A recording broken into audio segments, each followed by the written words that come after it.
Hello les boys, salut les girls et poisson d'avril. Je me suis dit que pour le premier jour du 4e mois de l'année, on va aborder un morceau plus léger et un peu guilty pleasure. Donc, je vais vous parler de ça.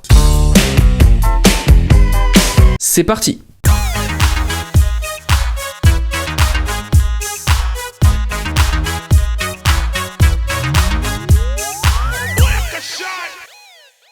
Nous sommes à l'aube des années 90. Après une décennie très riche musicalement et qui est pour moi une des meilleures en termes de pop culture, nous entrons dans une période où le hard rock est sur la fin, même si la Britpop résiste toujours, le R&B prend un virage en aiguille devenant le New Jack Swing, quant au rap et à la house, ils ont de plus en plus la cote. On aime le rap, la dance music et le R&B, et sur la Bay Area, des artistes comme Tony et Too Short ont déjà fait leurs preuves. C'est au tour d'un autre MC de rentrer dans la place et d'enfoncer les portes à coups de marteau, voici MC Hammer. Stanley Kirk Burrell est issu d'une famille pauvre des quartiers est d'Auckland. Juste pour info, là-bas, même aujourd'hui, c'est plus dangereux que Compton. Lorsqu'il était jeune, il était bad boy de l'équipe des Auckland Athletics. Le manager de cette team le surnommait Hammer, car il ressemblait beaucoup à Hank Aaron, ancien joueur des Atlanta Braves, portant également ce sobriquet. Son rêve était de devenir un joueur de baseball professionnel, mais il rata son diplôme de communication et perdit donc l'opportunité de rentrer dans une grande équipe. Il s'engagea dans l'US Navy pendant 3 ans avant de devenir MC Hammer.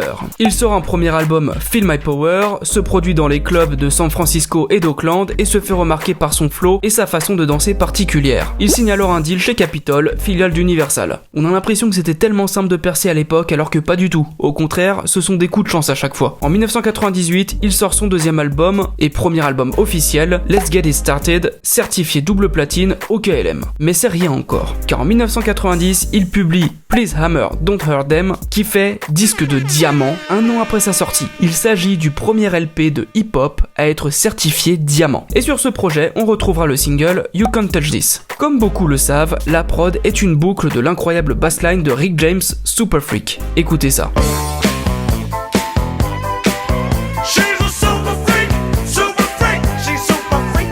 Juste une boucle, rien de plus, mis à part les breaks qui samplent une autre partie du morceau d'origine. Et ils sont marqués du désormais culte que l'on a vite oublié il y a quelques années en dépit du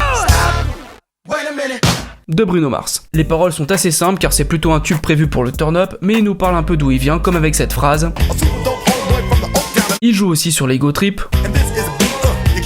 Ce qui est ironique car Rick James l'attaquera en justice pour l'avoir samplé. C'est un peu la chasse aux sorcières à l'époque. Les deux artistes trouveront un règlement à l'amiable en créditant Rick James sur You Can't Touch This, lui permettant de toucher des royalties. Ce qui est plus intéressant vu le succès du single.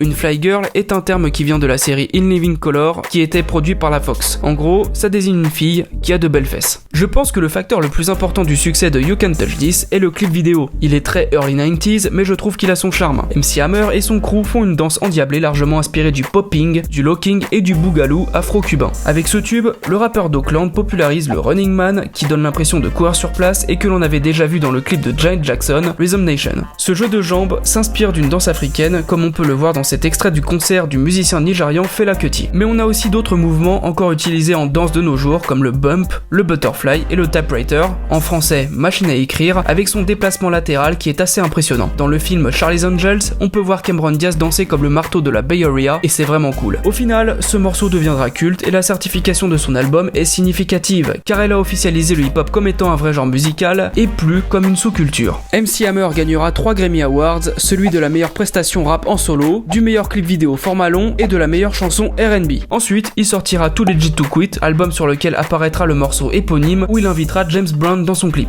Puis, il disparaîtra peu à peu du paysage musical et signera chez Death Row, comme on peut le voir sur cette photo en compagnie de personnes que vous connaissez déjà bien sûr. Mais il y a une anecdote que peu de gens savent et qui en bouche un coin à tout le monde. Au début des années 90, les studios Disney s'apprêtent à sortir un nouveau film d'animation. Le Sarwell et le gilet sans manches de MC Hammer leur inspirera la tenue du personnage d'Aladin. C'est la classe, non ? Plusieurs artistes et DJ reprendront le beat de You Can't Touch This, comme Big Sean et Nicki Minaj pour As, mais le plus souvent, le tube de MC Hammer sera utilisé à des fins humoristiques, comme This Is avec Ultra Beau Gosse et Eminem avec Just Lose It et son Stop. Merci d'avoir regardé cette vidéo, n'oubliez pas de liker, partager et de vous abonner en cliquant sur la petite cloche. Vous pouvez également me suivre sur les réseaux sociaux. Bye les boys, ciao les girls.